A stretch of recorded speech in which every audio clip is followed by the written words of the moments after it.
Καλησπέρα. Καλώς ήρθατε στο Health Matters. Για τον εμβολιασμό κατά του κορονοϊού, τις ανεπιθύμητες ενέργειες και τον εμβολιασμό των παιδιών, συζητάμε σήμερα με τον ομότιμο καθηγητή Παιδιατρικής και Ενδοκρινολογίας του Εθνικού και Καποδιστριακού Πανεπιστημίου Αθηνών, μέλος της Εθνικής Επιτροπής Εμβολιασμών, κύριο Γεώργιο Χρούσο.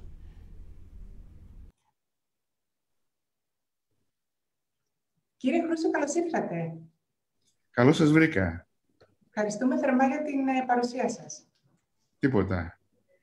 Μεγάλη ευχαρίστηση. Θέλω να ξεκινήσουμε, καθώς προδιήμερο δόθηκαν στη δημοσιότητα τα στοιχεία του ΕΟΦ σε σχέση με τις θρομβώσεις από το εμβόλιο της AstraZeneca. Διαπιστώσαμε όλοι ότι τα αναφερόμενα στην Ελλάδα περιστατικά ήταν μικρότερα από αυτά που έχει δώσει ο EMA. Παρ' όλα αυτά, δίνεται μεγάλη έκταση σε όλα τα περιστατικά, τα μεμονωμένα, που καλλιεργούν το φόβο.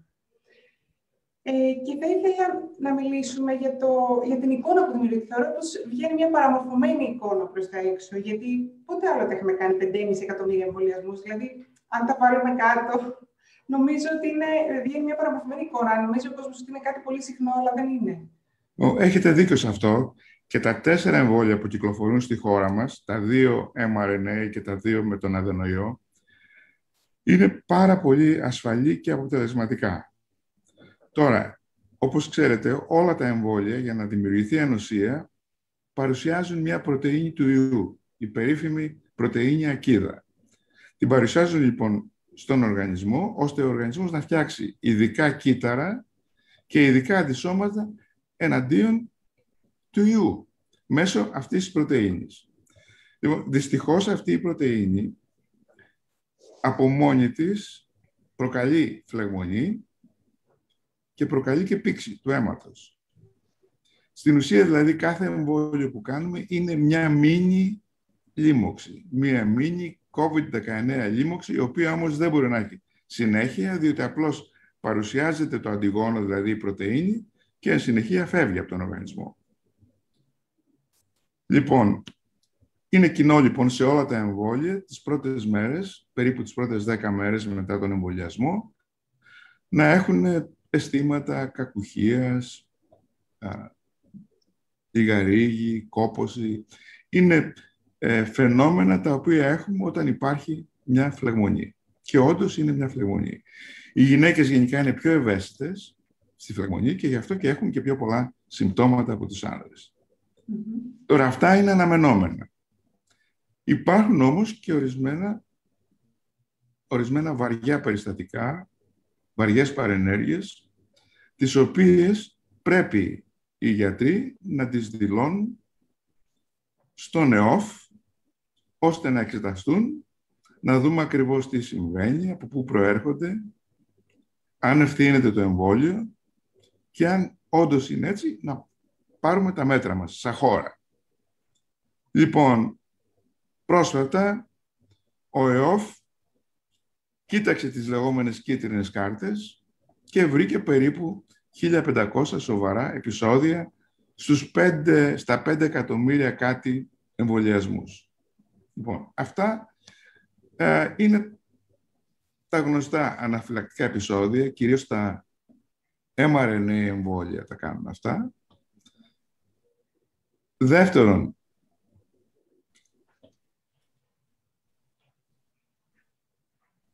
τις θρομβώσεις, οι οποίες είναι από απειροελάχιστες μέχρι σοβαρές. Και τρίτον, κυρίως στα mRNA εμβόλια, τις μυοκαρδίτιδες. Ή ας πούμε καλύτερα καρδίτιδες, γιατί μπορεί να επηρεάσουν και το περικάρδιο. Συνεπώς, καρδίτιδες. Τώρα, ειδικά για τα εμβόλια που χρησιμοποιούν τον αδενοϊό, υπήρξαν 5 περιστατικά ενός συνδρόμου που το ξέραμε από παλιά, που εμφανίζεται με εμβόλια σαν παρενέργεια, αλλά είναι εξαιρετικά σπάνιο. Δηλαδή, περίπου στα 1 εκατομμύριο εμβόλια που κάναμε με τη Άστρα και ένα μικρό μέρος από αυτά είναι με το εμβόλιο της Johnson & Johnson, είχαμε τέτοιου είδους περιστατικά. Το σύνδρομο αυτό που λέγεται VIT, έχει πάρει διάφορα ονόματα, αλλά βασικά είναι μια αυτοάνωση κατάσταση όπου ο οργανισμός φτιάχνει αντισώματα εναντίον ενός αιμοποτελειακού παράγοντα, ο οποίος κρατάει το αίμα σε υγρή μορφή. Όταν λοιπόν το αντίσωμα του επιτίθεται, γίνεται θρόμβωση. Ο θρόμβος τραβάει πάνω του αιμοπετάλια, τα μαζεύει, οπότε έχουμε πτώση του αριθμού των αιμοπεταλίων και το αποτέλεσμα να έχουμε αυτόν τον περίεργο συνδυασμό θρόμβωσης και αιμορραγίας. Λοιπόν, φαίνεται ότι υπήρξαν αυτά τα 5 εκατοστά, τα οποία η Επιτροπή τα κοίταξε πάρα πολύ προσεκτικά, μετά φυσικά αφού τις εδόθηκαν με λεπτομέρειες από την Επιτροπή του ΕΟΦ, και το αποτέλεσμα ήταν να πιστεύουμε ότι αυτά τα επεισόδια πραγματικά ήταν παρενέργειες του εμβολίου. Δυστυχώς, υπήρξε ένας θάνατος, ένας σχεδόν θάνατος και 3 σοβαρά επεισόδια, τα οποία ευτυχώς οι ασθενείς τα καταφέραν και δεν πεθάναν. Και από ό,τι φαίνεται δεν τους έχει μείνει και τίποτα. Δηλαδή, στην ουσία λοιπόν έχουμε 2 πολύ σοβαρά τέτοια επεισόδια στη χώρα μας. Τώρα, για τους ανθρώπους που τα παθαίνουν αυτά, προφανώς είναι φοβερά στρεσογόνα. Το καταλαβαίνουμε. Και η Επιτροπή δεν είναι ανάλγητη. Ξέρουμε όμως ότι όλα τα φάρμακα και τα εμβόλια μπορεί να κάνουν παρενέργειες. Τώρα το ερώτημα είναι γιατί, τι να διαλέξω. Και πραγματικά, τώρα που υπάρχει αυθονία εμβολίων, μπορεί ο καθένας να διαλέξει. Η επιλογή είναι καλή, διότι, όπως είπαμε προηγουμένως, οι επιλογές είναι πάρα πολύ σπάνιες. Όμως, εάν πάει κανείς με τα mRNA εμβόλια, έχει ελαφρώς αυξημένη πιθανότητα να πάθει ένα αναφυλακτικό σοκ, επεισόδιο ή μια μυοκαρδίτιδα. Απ' την άλλη μεριά, τα εμβόλια που χρησιμοποιούν αδενοϊό, σαν φορέα, αυτά έχουν την πιθανότητα να προκαλέσουν αυτό το περίεργο σύνδρομο. Τώρα, και τα 4 εμβόλια προκαλούν θρόμωση. Και ο λόγος είναι η πρωτεΐνη, η οποία εκφράζεται μέσα στον οργανισμό όταν δίνουμε το εμβόλιο. Αυτή η πολύ τοξική, είναι μια πολύ τοξική πρωτεΐνη. Βέβαια, θα πρέπει να σκεφτούμε τι θα έκανε στον οργανισμό μας ο ίδιος ο ιός. Για πέστε το ξανά, δεν σας άκουσα. Θα πρέπει να σκεφτόμαστε τι θα έκανε ο οργανισμός μας, τι θα έκανε ο ιός στον οργανισμό μας, που αυτό που περιγράφεται είναι μια μίνι λίμωξη από τον ιό, Ακριβώς. Πλήρη λίμωξη από τον ιό. Λοιπόν, η πλήρη λίμωξη με τον ιό, εκτός του ότι έχει αυτή την πρωτεΐνη, την πολυτοξική ο ιός, πολλαπλασιάζεται κιόλας μέσα στον οργανισμό. Και πιάνει σχεδόν όλα τα κύτταρα. Αναγνωρίζει συγκεκριμένες υποδοχείς στις μεμβράνες των κυττάρων και μπαίνει μέσα στο κύτταρο, όπου στην ουσία κάνει αεροπειρατεία των μηχανισμών του κυττάρου και τα χρησιμοποιεί εις όφελός του ο ιός. Το αποτέλεσμα είναι ότι μπορεί να έχουμε μια πάρα πολύ σοβαρή νόσο, η οποία μπορεί να προκαλέσει κρίσιμη νόσο, δηλαδή να μπει στη μονάδα και να χρειαστείς αναπνευστήρες κλπ. Ή ακόμα και θάνατο. Και η Επιτροπή κοίταξε να δει τι γίνεται με νέες γυναίκες, οι οποίες την πήραν την νόσο, προσευλήθηκαν σοβαρά. Αυτές οι νέες γυναίκες ήταν νομίζω γύρω στους 60, λέω χονδρικά τώρα τους αριθμούς. Από αυτές οι 20 πεθάναν. Τι ηλικίας? Τις διαλέξαμε να είναι της ίδιας ηλικίας που συμβαίνει το VIT, δηλαδή μεταξύ 25-30 και 60. Αν και μία από τα επεισόδια, μία ασθενής που είχε VIT στην Ελλάδα ήταν άνω των 60. Και επίσης δεν ήταν όλες γυναίκες, υπήρχε και ένας άνδρας στους 5. 4 γυναίκες, ένας άνδρας, μία γυναίκα μεγαλύτερη από τα 60 σε χρόνια. Και μου λέτε από τις 60 γυναίκες με σοβαρή νόσο 20 πέθαναν. Ακριβώς. Δηλαδή, μιλάμε για μια νόσο η οποία είναι φοβερά τοξική από μόνη της και μιλάμε για ένα εμβόλιο το οποίο είναι ελαφρώς τοξικό, γιατί δεν γίνεται αλλιώς. Το μιμείτε, δεν μπορεί να γίνει. Ακριβώς. Τι είπατε σε εκείνους που λόγω φόβου σκέφτονται να μην προσέλθουν ή να ακυρώσουν το ραντεβού τους για εμβολιασμό? Απαντώ ότι ο δισταγμός είναι πιο επικίνδυνος από τον εμβολιασμό, έπειτα από αυτά που είπα. Δηλαδή, αν τύχει και πάθει κάποιος την νόσο, την κανονική νόσο, μπορεί να πεθάνει. Συνεπώς, δεν είναι καλή η ιδέα του δισταγμού. Εγώ νομίζω πρέπει όλοι να πληροφορηθούν από τον γιατρό τους, από το site του Υπουργείου, από οπουδήποτε, από τις εφημερίδες, από τα μέσα. Αυτά είναι τα εμβόλια. Αυτές είναι οι ελάχιστες επιλογές που έχουν. Και να πει, προτιμώ να κάνω το εμβόλιο mRNA ή προτιμώ να κάνω το εμβόλιο Astra. Πλέον έχει αυτή την επιλογή. Εμείς στην ιατρική παραδείγματος δεν είχαμε επιλογή, μας κάνανε κατευθείαν το mRNA της Pfizer. Θα μπορούσαμε να έχουμε πάθει μια μυοκαρδίτιδα ή κάτι άλλο ή μια σοβαρή αναφυλακτική αντίδραση. Δεν γίνανε μερικά, σωθήκαν οι άνθρωποι, οπότε δεν τα συζητούμε και πάρα πολύ. Βέβαια, θέλω να το συζητήσουμε και παρακάτω, γιατί μπαίνει και άλλη παράμετρος της προστασίας, όχι μόνο του εαυτού σας, αλλά και των ασθενών. Σαφώς. Μα η ιδέα είναι να μπορέσουμε να εμβολιάσουμε όσο γίνεται περισσότερους, ώστε να έχουμε χτίσει το λεγόμενο τείχος της ανοσίας. Αυτό που παλιά λέγανε η ανοσία της αγέλης, που δεν είναι ωραίος όρος. Φαίνεται ότι η ανοσία της αγέλης, αυτός ο άσχημος όρος, επιτυγχάνεται όταν ο πληθυσμός εμβολιαστεί από 70% έως 90%. Και αυτή τη στιγμή είμαστε χαμηλά. Παρόλο ότι είναι 5, κάτι, όπως είπαμε, εκατομμύρια, οι αυτοί που έχουν κάνει την πρώτη ή και τις 2 δόσεις, όλοι μαζί πρέπει να είναι γύρω στα 3 εκατομμύρια, πιστεύω. Δηλαδή, γύρω στο 30%. 25%, κάπου εκεί τώρα ακούω ότι είναι. Δηλαδή, έχουμε περιθώριο μπροστά. Πρέπει να εμβολιαστούμε. Ναι, πρέπει περισσότερο να εμβολιαστούμε. Έχουμε δρόμο. Μου είπατε για 70 έως 90. Ακούγαμε πριν ξεκινήσει το εγχείρημα του εμβολιασμού ότι θέλουμε να φτάσουμε στο 60 με 70. Βέβαια, στο μεταξύ έχουν προσθεθεί και μεταλλάξεις στο παιχνίδι.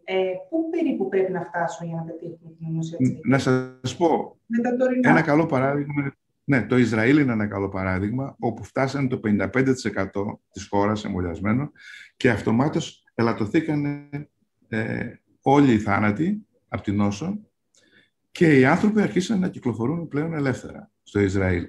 Δηλαδή, το βλέπουμε το αποτέλεσμα ήδη από τα 50-55%. Με τις 100.000 εμβόλια που κάνουμε την ημέρα, θεωρητικά πρέπει πολύ γρήγορα να φτάσουμε το 60%, όπου θα αρχίσουμε να βλέπουμε βελτίωση στην επιδημιολογία της νόσου. Αισιόδοξο, να φτάσουμε γρήγορα.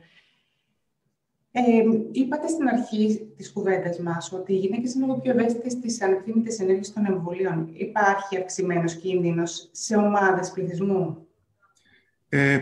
Προφανώς, άνθρωποι με υποκείμενα νοσήματα πιθανόν να έχουν μια πιο σοβαρή αντίδραση. Αν και τα επεισόδια αυτά τα θρομβοεμβολικά που συνέβησαν και σε ανθρώπους οι οποίοι δεν είχαν απολύτως τίποτα. Ήταν τελείως υγιείς. Μάλιστα. Άτομα που έχουν νοσήσει συνηθίζουν να μετρούν αντισώματα για να προγραμματίσουν το ραντεβού τους για εμβολιασμό. Το ίδιο κάνουν και άτομα που έχουν εμβολιαστεί. Θέλουν να είναι σίγουροι ότι έχουν αντισώματα. Πόσο σωστή είναι αυτή η στρατηγική και κρύβει κινδύνους? Δηλαδή, μπορεί να επιφέρει κινδύνους δεν κρύβει, εκτός αν έχω αντισώματα και δεν με ενδιαφέρει πλέον τίποτα, δηλαδή μια χαλάρωση. Αυτό είναι δυνατόν. Ξέρουμε όμως ότι δεν χρειάζεται να κάνουμε τα αντισώματα, διότι εκτός από αυτούς οι οποίοι ασθενείς, οι οποίοι παίρνουν διάφορα φάρμακα και τα αερостατικά, κορτιζόνη και τέτοια, οι οποίοι έχουν ελαττωμένες αποκρίσεις στα εμβόλια, οι υπόλοιποι κάνουν πολύ καλές αποκρίσεις. Από την πρώτη κιόλας. Από τον πρώτο εμβολιασμό. Εμείς στο νοσοκομείο το κάναμε, μας μετρήσανε για να ξέρουμε ακριβώς τι γίνεται μέσα στο νοσοκομείο. Και όντως, όλοι μας με την πρώτη Και εν συνεχεία με τη δεύτερη δόση αποκτήσαμε πάρα πολύ καλά αντισώματα. Τώρα να σημειώσω ότι τα αντισώματα δεν είναι η μόνη απόκριση. Είναι και τα κύτταρα πολύ σημαντικά. Τα κύτταρα της λεγόμενης φυσικής ανοσίας. Διότι και αυτά ευαισθητοποιούνται, ναι, και καταστρέφουν τον ιό. Αυτά όμως είναι δύσκολο να μετρήσουμε. Μετριώνται, αλλά δεν είναι απλό όπως είναι τα αντισώματα. Τα αντισώματα είναι πάρα πολύ απλό. Τώρα, εάν κάποιος έχει νοσήσει, είναι σημαντικό να μετρήσουμε αντισώματα τα οποία είναι εξουδετερωτικά. Γιατί υπάρχουν πολλά αντισώματα, τα μερικά από αυτά δεν έχουν προστατευτική δράση. Γίνεται και αυτό.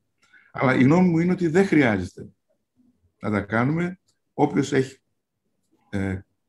δεν παίρνει φάρμακα κλπ., δεν έχει κάποια μεταμόσχευση μυελού, νεφρού κλπ., στην ουσία φτιάχνουν αντισώματα.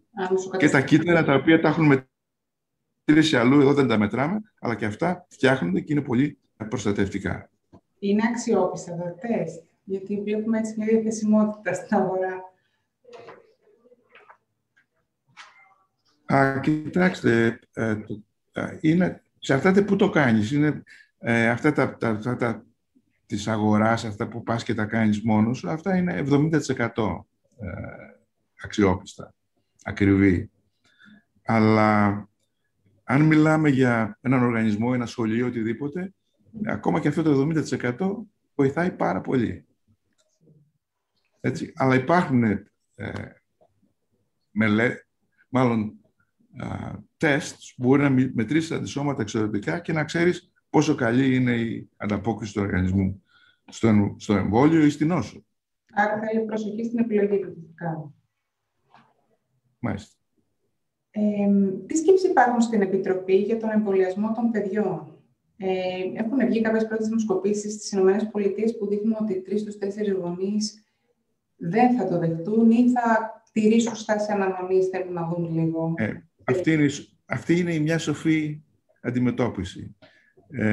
Η Επιτροπή, από ό,τι βλέπω, είναι αρκετά επιφυλακτική. Και το κάνουμε πάντα γενικά όταν χρησιμοποιούμε φάρμακα ή εμβόλια σε παιδιά. Θέλουμε πρώτα να βεβαιωθούμε ότι είναι ασφαλείς στους ενηλίκους. Και μετά να τα δώσουμε μόνο αν πραγματικά προστατεύουν. Ελπίζω να έχουμε αρκετούς ενήλικους στο τείχος της ανοσίας, ώστε τουλάχιστον τα μικρά παιδιά να μην χρειαστεί να τα εμβολιάσουμε. Διότι είναι δύο λόγοι του εμβολιασμού. Ο ένας είναι να τα προστατεύσουμε τα ίδια από την νόσο και ο άλλος είναι να προστατεύσουμε όλη τη χώρα, όλο τον πληθυσμό. Προσπαθούμε, τουλάχιστον τα μικρά παιδιά κάτω των 12, περιμένουμε, είμαστε επιφυλακτικοί. Επίσης είμαστε επιφυλακτικοί και από τα 12 και πάνω, 12 με 15, αλλά εκεί υπάρχουν πλέον αρκετά αποτελέσματα στην Αμερική και στον Καναδά που δείχνουν ότι είναι τα εμβόλια αυτά ασφαλή. Δηλαδή, εάν είχαμε έναν έφηβο 15 χρόνων, ο οποίος έχει ένα υποκείμενο νόσο, μια χρόνια νόσο, θα, από πλευράς ιατρικής ένδειξης, καλό θα ήταν να εμβολιαστεί αυτός ο νέος ή η νέα. Ξέρουμε ότι το εμβόλιο στον φυσιολογικό πληθυσμό δεν είναι βλαβερό. Είναι πολύ καλά ανεκτό από τα παιδιά. Από τους εφήβους, θα πω καλύτερα. Οι μελέτες στα μικρότερα παιδιά γίνονται τώρα. Είναι σε εξέλιξη, ναι. Ναι. Επίσης, τα πολύ μωρά έχουν αυξημένη ευαλωτότητα.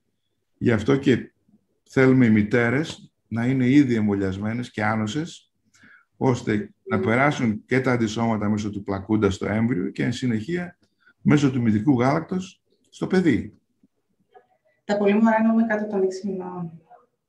Δεν σας άκουσα. Τα πολύ μωρά εννοούμε κάτω των 6 μηνών. Ναι, τα πολύ μωρά. Γιατί εκεί τη γρίπη δηλαδή, που εμβολιάζουν. Ακριβώς. Εκεί είχαμε μερικά δύσκολα περιστατικά. Γενικά τα παιδιά, ευτυχώς, δεν πάσχουν από αυτήν νόσο. Μπορεί να μολυνθούν, ούτε τη μεταδίδουν πολύ, ούτε την κρατάνε πολύ τον ιό μες στον οργανισμό τους. Δεν τον κρατάνε πολύ. Μου είπατε ότι θα πρέπει να έχουμε αρκετούς ενήλικες στο τείχος ανοσίας για να μην χρειαστεί να εμβολιάσουμε τα παιδιά. Τουλάχιστον τα μικρά παιδιά, ναι. Καλό θα ήταν να φτιάξουμε το τείχος ανοσίας και να δούμε. Αν χρειάζεται, να το κάνουμε. Αλλά σας λέω, είμαστε όλοι πολύ επιφυλακτικοί. Άρα, ας πούμε ότι είναι και μια κίνηση ευθύνης των μεγάλων προς τα παιδιά, έτσι. Δηλαδή, για να μην χρειαστεί. Η προσφορά των μεγάλων στα παιδιά είναι να εμβολιαστούν οι μεγάλοι. Διότι έτσι θα εξαφανίσουμε την νόσο και δεν θα χρειαστεί τουλάχιστον τα μικρά παιδιά να κάνουν το εμβόλιο. Και θα είναι καλά και οι ίδιοι για να φροντίζουν τα παιδιά, έτσι. Ακριβώς. Ναι. Δεν ξέρουμε και τι θα αφήσει η νόσος. Ναι. Είναι πραγματικά, όπως είπατε, κάνει αεροπειρατεία στα κύτταρά μας, γι' αυτό ίσως και προσβάλλει όλα τα συστήματα, σωστά. Προσβάλλει όλα τα συστήματα, δυστυχώς. Ξεκινάει από τους πνεύμονες, αλλά πάει παντού, από ό,τι φαίνεται. Ήθελα να μιλήσουμε για τα παιδιατρικά εμβόλια. Το έχει επισημάνει και ο Παγκόσμιος Οργανισμός. Υπήρχαν κάποιες καθυστερήσεις στο πρώτο κύμα στον εμβολιασμό των παιδιών. Συνέβη και στο δεύτερο μεγάλο lockdown, το παρατεταμένο φυσαρμόνικα που είχαμε τους τελευταίους μήνες. Στο πρώτο lockdown είχε τρομάξει ο κόσμος, δεν ξέραμε ακριβώς τι γίνεται. Γίνανε καθυστερήσεις, όντως. Αλλά εν συνεχεία οι παιδίατροι ανταποκρίθηκαν πάρα πολύ καλά. Τα ιατρεία τους είναι ανοιχτά και έχουν τα εμβόλια και εμβολιάζουν τα παιδιά. Πιστεύω ότι είμαστε εντάξει τώρα. Έχουμε πολύ καλή εμβολιαστική κάλυψη στη χώρα μας. Πάντα είχαμε και έχουμε και τώρα. Ναι, πραγματικά στα παιδιά είναι εντυπωσιακή, νομίζω. Αν καθυστέρησαν κάποιοι γονείς δόσεις εμβολίων, τι πρέπει να κάνουν? Την κάνουν το συντομότερο δυνατό? Ναι, ακριβώς. Φαίνεται ότι δεν υπάρχει και κάποιο optimum. Δηλαδή, τα 2 εμβόλια, τα mRNA τα κάνουν στις 4 εβδομάδες, αλλά και αργότερα αν το κάνανε στις 8 εβδομάδες, στις 12 εβδομάδες, θα ήταν OK. Η αναμνηστική δόση μπορεί να δοθεί οποτεδήποτε αφού το έχει γίνει η πρώτη ανοσοποίηση. Και μέχρι στο μήνα έχει γίνει, βασικά. Όταν ήμουν στο NIH, ήθελα να πω ότι δούλευα έφτιαχνα αντισώματα σε κουνέλια. Και εκεί για να φτιάξουμε πολύ ειδικά, πολύ δυνατά αντισώματα, να αναγνωρίζουν μικρές ορμόνες, κάναμε κάθε 2 εβδομάδες. Και έβλεπες, κάθε εμβόλιο που κάναμε, κάθε booster, ανεβαίναν τα αντισώματα. Και η ποσότητά τους και η ποιότητά τους. Συνεπώς δεν βλάπτει να κάνουμε και ένα έξτρα. Τώρα που λέτε για έξτρα, θα χρειαστούμε τρίτη δόση? Δεν την αποκλείουμε. Θα εξαρτηθεί πόσο καλά κρατάνε τα εμβόλια, η δεύτερη δόση των εμβολίων ή η πρώτη δόση μετά την νόσο. Μάλιστα. Έχουμε ποσοστά για το πού κινείται το ποσοστό των αρνητών του εμβολιασμού στη χώρα μας? Δεν έχουμε πολλούς αρνητές, ευτυχώς. Έχουμε διστακτικούς, όχι αρνητές. Οι αρνητές είναι πολύ λίγοι. Αυτοί που, πώς να το πω, εκ προημίου, χωρίς να το σκεφτούν, χωρίς να το μελετήσουν, λέει τα εμβόλια είναι βλαπτικά. Δεν τα θέλω για το παιδί μου ή για τον εαυτό μου. Είναι λίγοι αυτοί, ευτυχώς. Και πού αποδίδεται η άρνηση? Δύσκολο να το ερευνήσει και να το καταλάβει κανείς, διότι ξεφεύγει από τα όρια της λογικής. Δηλαδή, όταν η λογική και τα πειράματα, δηλαδή τα γεγονότα, δείχνουν ότι αυτή είναι η αλήθεια, πρέπει να τη δεχτείς. Έτσι, τουλάχιστον η επιστήμη έτσι δουλεύει. Είναι η αναζήτηση της αλήθειας. Όταν πιστούμε ότι από τα γεγονότα, από τα δεδομένα, ότι κάτι είναι αληθές, το πιστεύουμε και προχωράμε. Για κάποιο λόγο, οι αρνητές δεν πιστεύουν τα δεδομένα αυτά που υπάρχουν και μερικοί έχουν και αυτές τις συνωμοσιολογία κλπ. Είναι και αυτό, είναι μια κατηγορία ανθρώπων που σκέφτονται συνωμοσίες. Και μιλάμε για μια τόσο σημαντική παρέμβαση δημόσιας υγείας όπως ο εμβολιασμός. Ναι, ευτυχώς δεν είναι πολύ. Οπότε μπορούμε και την ελέγχουμε την νόσο και με αυτούς.